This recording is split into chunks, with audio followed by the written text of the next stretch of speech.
اور ہم دور کہاں جائیں، میں کاس گنج کا رہنے والا ہوں، میرے کاس گنج کے ایک مسجد ہے، نام نہیں بتاؤں گا آپ حضرات کے سامنے، اس مسجد کے ایک امام صاحب ایسے ڈھونگی پیر کو اپنا پیر بنا بیٹھے، جو یہ کہلواتا تھا اپنے مریدوں سے کہ کہو میں تمہارا خدا ہوں، معاذ اللہ رب العالمین۔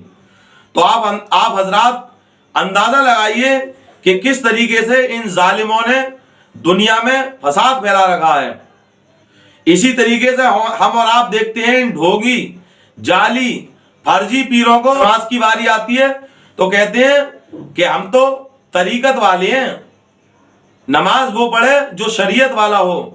ان مردودوں کو، ان حرام خوروں کو یہ بھی پتہ نہیں ہوتا کہ جناب محمد رسول اللہ صلی اللہ تعالی علیہ وسلم سے بڑا شریعت والا کون تھا، ان سے بڑا طریقت والا کون تھا، ان سے بڑا معرفت والا کون تھا، ان سے بڑا حقیقت والا کون تھا۔ ان ظالموں کو، مردودوں کو، شیطان کے چیلوں کو، شیطان کی اولادوں کو اتنا بھی ہوش نہیں ہے کہ اگر نماز کسی پر معاف ہوتی تو جناب محمد رسول اللہ صلی اللہ علیہ وسلم پر معاف ہوتی۔ لیکن آپ نے حدیثوں میں سنا ہوگا کہ میرے پیارے آقا صلی اللہ علیہ وسلم پر 5 وقت کی نہیں بلکہ 6 وقت کی نماز فرض تھی۔ 5 وقت کی وہ جسے ہم اور آپ پڑھتے ہیں، اس کے علاوہ میرے آقا پر تہجد کی نماز پڑھنا بھی فرض تھی۔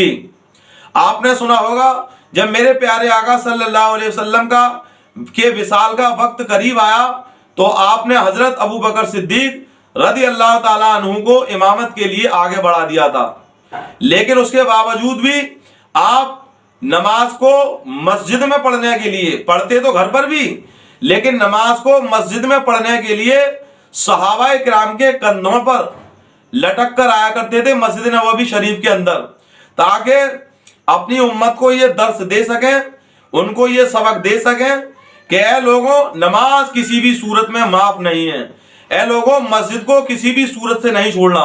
میرے بھائیوں، میرے دوستوں، ایک مسلمان مومن کی یہ شان ہوتی ہے، اس کی یہ پہچان ہوتی ہے، مسجد سے اس کا یہ رشتہ ہوتا ہے جس طریقے سے ایک مچھلی کا پانی سے رشتہ ہوتا ہے کہ مچھلی کو اگر پانی سے باہر نکال دیا جائے تو مچھلی تڑپ تڑپ کر اپنی جان دے دیتی ہے۔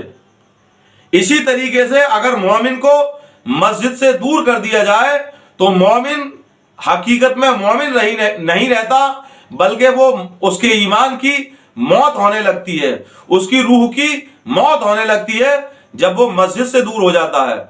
میرے بھائیوں، میرے دوستوں، اسی طریقے سے آپ نے واقعات سنے ہوں گے کربلا کے میدان میں میرے امام نے جب یزیدیوں سے کہا، جب ظہر کا وقت تھا، دوپہر کا وقت تھا، جمعہ کا دن تھا، کہا کہ پتہ ہے تمہیں آج کون سا دن ہے؟ تو یزیدی کہنے لگے کہ ہاں آج جمعہ کا دن ہے، کہ یہ وقت کیا ہے؟ کہ ظہر کا وقت ہے، کہ اس وقت مسجدوں میں کیا ہو رہا ہوگا کہ مسجدوں میں آپ کے نانا جان کا خطبہ پڑھا جا رہا ہوگا، اور نانا کی شان میں بھی خطبہ اور نواسے کی شان میں بھی خطبہ پڑھا جاتا ہے مسجدوں کے اندر، اہل بیت کی شان میں بھی پڑھا جاتا ہے۔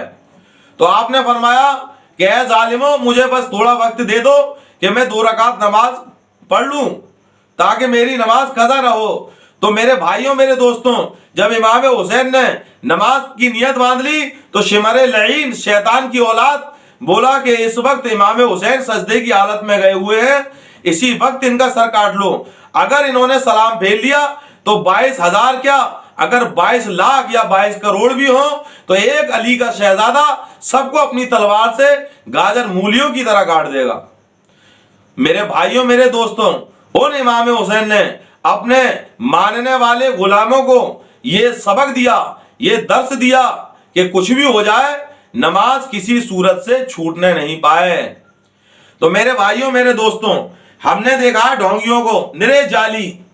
ایک ڈھونگی پیر کسی اپنے مرید کے گھر پہ آیا، کمرے میں بیٹھا ہوا تھا، عورتوں کا ہجوم لگ رہا تھا، چاروں طرف عورتیں، آدمی، عورتیں پیر داب رہی ہیں اس ڈھونگی پیر کے۔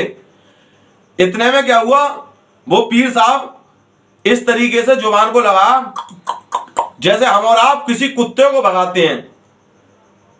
تو اس کے مرید کہنے لگے کہ حضرت جی یہ بتائیے کہ آپ نے یہ آواز کیسے نکالی جیسے ہم لوگ کتے کو بھگاتے ہیں؟ تو کہنے لگا ارے تمہیں کیا پتا، میں نے ابھی ابھی دیکھا کہ خانہ کعبہ کے اندر مسجد حرام کے اندر کتا جا رہا تھا، تو میں نے اس کتے کو اس طریقے سے لہڑی لہڑی کر کے ہٹا دیا تاکہ وہ وہاں سے بھاگ جائے۔ تو مرید تو اس پہ فدا ہو گئے، شیدا ہو گئے کہ واہ بھائی واہ، ہمارے پیر کی تو یہ شان ہے کہ ہندوستان میں رہنے کے باوجود وہ مکے کی بھی خبر رکھتے ہیں پیر صاحب، کہ مکے کے اندر مسجد حرام کے اندر کعبے کے اندر کتا گھسنے والا تھا، پیر صاحب نے ہندوستان میں سے ہی بھگا دیا۔ اس بات کو ایک جو صحیح معنی میں مسلمان تھا وہ دیکھ رہا تھا، اس نے کہ ٹھیک ہے میں ڈھونگی کا امتحان لیتا ہوں۔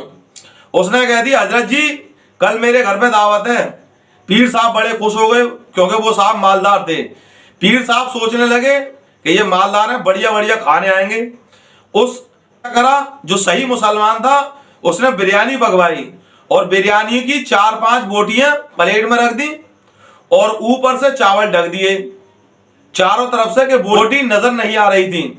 اب پیر صاحب کے سامنے پیش کی دوسرے دن، اور پیر صاحب نے دیکھا، بولے یہ کیا بھائی؟ کہنے لگے کہ حضرت جی یہ تو بریانی ہے۔ کہ ارے یہ کیسی بریانی ہے کہ اس میں ایک بھی بوٹی نہیں ڈالی ہے؟ ارے بریانی تو وہ ہوتی ہے جس میں گوشت کی بوٹیاں پڑتی ہیں۔ تو وہ صحیح سنی مسلمان کہنے لگا جو صحیح معنی میں مسلمان تھا، ارے حضرت جی تم کل تو ان کے گھر پہ بیٹھے ہوئے تھے اور تمہیں یہاں ہندوستان میں بیٹھے ہوئے خانہ کعبہ کے اندر جو کتا گھس رہا تھا وہ تو نظر آ گیا، لیکن تمہاری بریانی کی پلیٹ کے اوپر جو چاول ہیں اس کے نیچے جو بوٹی دبی ہوئی ہیں وہ تمہیں بوٹی دکھائی نہیں دی۔ واہ بھائی واہ حضرت جی، تم نے تو کمال کر دیا کہ ہندوستان میں رہ کے مکے مدینے میں نماز پڑھ لیتے ہو، لیکن میرے گھر پہ آ کے تمہیں چاولوں کے نیچے دبی ہوئی بوٹیاں بھی نظر نہیں آ رہی۔ تو ایسے ہوتے ہیں ڈھونگے پیر۔ ہم نے دیکھا ہے اونچی اونچی ٹوپی پہن لیں گے، رمضان کا ٹائم آئے گا، روزے چل رہے ہوں گے، پان کھا رہے ہیں ملا جی ڈھونگی بابا، ان سے کہا جائے روزے، ارے بھائی روزے ہم رکھیں گے، روزے تو شریعت والے رکھتے ہیں، ہم تو طریقت والے ہیں۔ ان سے کہا بابا جی نماز پڑھ لیجئے، تو کہنے لگتے نا ہم تو مکے مدینے میں جا کے نماز پڑھتے ہیں۔ ارے ظالموں، تم نے ہی دین کو بدنام کیا ہے، تم نے ہی مسلمانوں کو بدنام کیا ہے، تمہاری وجہ سے ہی تو گمراہی پھیل رہی ہے کہ تم نے اپنے جاہل مریدوں کو، تم جاہل خود پیر ہو، تم نے جاہل مریدوں کو اپنا، جاہل لوگوں کو اپنا مرید بنا لیا اور ان کو دنیا میں ہی بشارت دے دی جنت کی۔ ابے نادان، پہلے تو جا کے دکھا دے جنت میں، جب اپنے چیلے چپاٹوں کو لے جائیے۔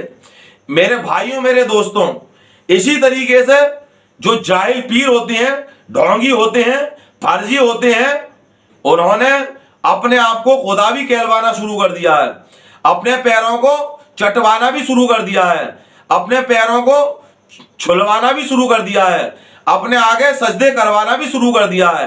اسی طریقے سے ہمارے یہاں کاس گنج میں بھی ایک نیا جلسہ شروع کر دیا ڈھونگیوں نے، وہاں بھی یہی حال ہے کہ پیر صاحب سال میں آگے ایک دن اور آگے جلسہ دکھانے لگے اور اپنے مریدوں کو اسی رات میں جنتی بنا جاتے ہیں، جنت کا ٹکٹ دے جاتے ہیں، بس ہمارے مرید ہو جاؤ، جنت تمہاری اور تمہارے باپ کی۔ جیسی تمہاری آتما لکھ لے گی، جیسی تمہاری روح لکھ لے گی، ایک قدم تو ہم نے رکھوا دیا جنت میں، اور جیسی روح لکھ لی دوسرا قدم خود بخود چلا جائے گا۔ میرے بھائیوں میرے دوستوں، یاد رکھو ان ڈھونگیوں کے چکر میں، ان پاگنڈیوں کے چکر میں اگر آپ یہاں پر رہے اور آپ نے نمازوں سے منہ پھیرا، روزوں سے منہ پھیرا، زکوٰۃ اور خیرات سے منہ پھیرا، حج سے منہ پھیرا، تو یہ ڈھونگی خود تو بچ نہیں پائیں گے لیکن آپ کو ضرور جہنم میں لے کے جائیں گے۔ میرے بھائیوں میرے دوستوں، اسی طریقے سے میں سارے ڈھونگی پیروں کی بات بتاتا ہوں کہ جب ہمارے خدا کی شان میں گستاخی ہوتی ہے، ہمارے قرآن کی شان میں گستاخی ہوتی ہے، ہمارے اسلام کی شان میں گستاخی ہوتی ہے، ہمارے نبی کی شان میں گستاخی ہوتی ہے، تب یہ ڈھونگی کہاں چلے جاتی ہے؟ ایک بھی ڈھونگی آیا نکل کے جس نے جنابی حمایت کے طور پر ایک لفظ بھی اپنی زبان سے نکالا ہو کہ اے لوگوں، اے ظالموں، ہمارے خدا، ہمارے قرآن، ہمارے اسلام، ہمارے نبی پر کیوں اس طریقے سے بول رہے ہو؟ تم کیوں اس طریقے سے ان کی شان میں گستاخی کر رہے ہو؟ میرے بھائیوں میرے دوستوں، اب آپ حضرات ان مفتی صاحب کی وہ ویڈیو دیکھیں جن مفتی صاحب نے وہ ویڈیو کلپوں کو اکٹھا کیا ہے ان ڈھونگی جعلی پیروں کی جو مزارات پر ڈھونگی مجاور قوالیاں کرواتے ہیں، ان جاہل قوالوں سے جن کو لیٹرن کرنے کے بعد جن کو سوچنے کا بھی تمیز نہیں ہوگا کہ سوچا کیسے جاتا ہے. اللہ تعالیٰ سے دعا ہے کہ میرے مولا ان تمام ویڈیوز کو دیکھ کر آپ حضرات کو اور مجھ کو سب کو ہدایت نصیب فرمائے تاکہ ہمارا اور آپ کا خاتمہ ایمان پر ہو سکے. السلام علیکم ورحمۃ اللہ تعالیٰ وبرکاتہ. ویڈیو ملاحظہ فرما لیجئے کہ اس میں کس طریقے سے کھلا ہوا کفر ہے.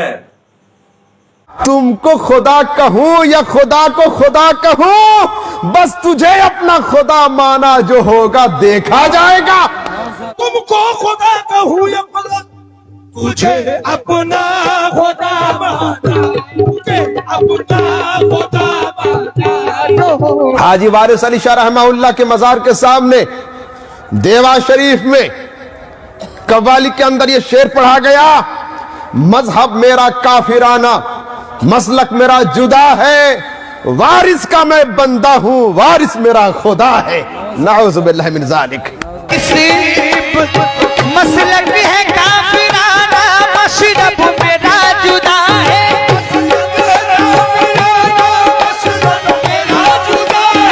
وارث کا ہوں میں بندہ، وارث میرا خدا ہے. یو پی کے اندر ایک پیر ہے، میں نام نہیں لینا چاہتا، وہ ظالم کھڑا تھا، اس کے قدموں میں ایک شخص سجدے میں گرا اور کہا کہ رہنے دو، اب راز کھل گیا، بندہ بھی تو خدا بھی تو. استغفر اللہ العظیم.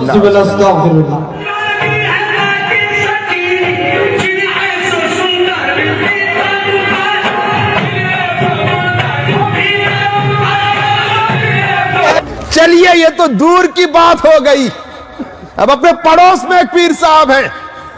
اس پیر صاحب مریدوں کی جرمٹ میں بڑی شان و شوکت کے ساتھ بیٹھے ہوئے ہیں. ان کے سامنے قوالی ہو رہی ہے اور قوالی کے درمیان قول صاحب تکرار کے ساتھ یہ بات کہہ رہے ہیں: خدا مانا میں نے تجھ کو، جو ہوگا دیکھا جائے گا.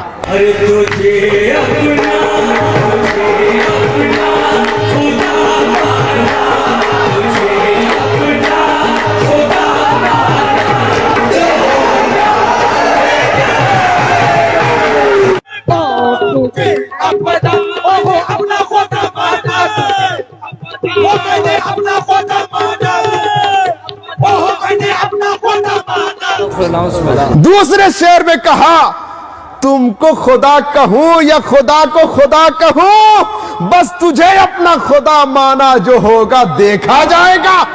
تم کو خدا کہوں یا خدا کو خدا کہوں، تم کو خدا کہوں یا خدا کو خدا کہوں، تجھے اپنا خدا مانا، تجھے اپنا خدا مانا، جو ہوگا دیکھا جائے گا. کم وقت لفظ خدا کا اطلاق صرف اللہ کی ذات کے سوا کسی اور پر استعمال کرنا کفر ہے. اٹھاؤ فتوی تاج الشریعہ کو، اٹھاؤ فتوی مفتی اعظم کو، اٹھاؤ فتوی امجدیہ کو، اٹھاؤ فتوی رضویہ کو، اٹھاؤ فتوی عالمگیری کو، اٹھاؤ نبراس کو، دنیا کو چھنی مارو، پھر دیکھو کہ احمد رضا صمدانی جو بات کہہ رہا ہے یہی حقیقت میں مسئلہ کے اعلیٰ حضرت ہے. اور یہ امام اہل سنت اعلیٰ حضرت کے ایک فتویٰ میں نقل کر دوں. فتویٰ رضویہ کے اندر لکھا اعلیٰ حضرت نے کہ حضرت کچھ لوگ اپنے مرشد کو خدا کہتے ہیں، کیا حکم ہے؟ امام اہل سنت اعلیٰ حضرت سرکار یوں فرماتے ہیں: کہنے والا کافر ہے. اور یہ سننے کے بعد اگر پیر صاحب خوش ہوتے ہیں تو وہ بھی کافر ہے. اور میں کہتا ہوں جس پیر کو خدا کہا جائے اور وہ پیر اس سے منع نہ کرے، اور وہ پیر جب تک کھلے عام مجمع کے سامنے آ کر توبہ و استغفار نہ کرے، اس کے ہاتھ میں بیعت ہونا حرام ہے، حرام ہے، حرام ہے.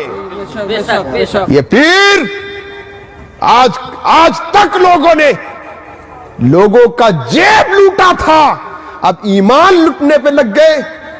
پیر کا مطلب کیا تھا؟ خدا پانا. مگر تم کب سے خدا بننے لگے؟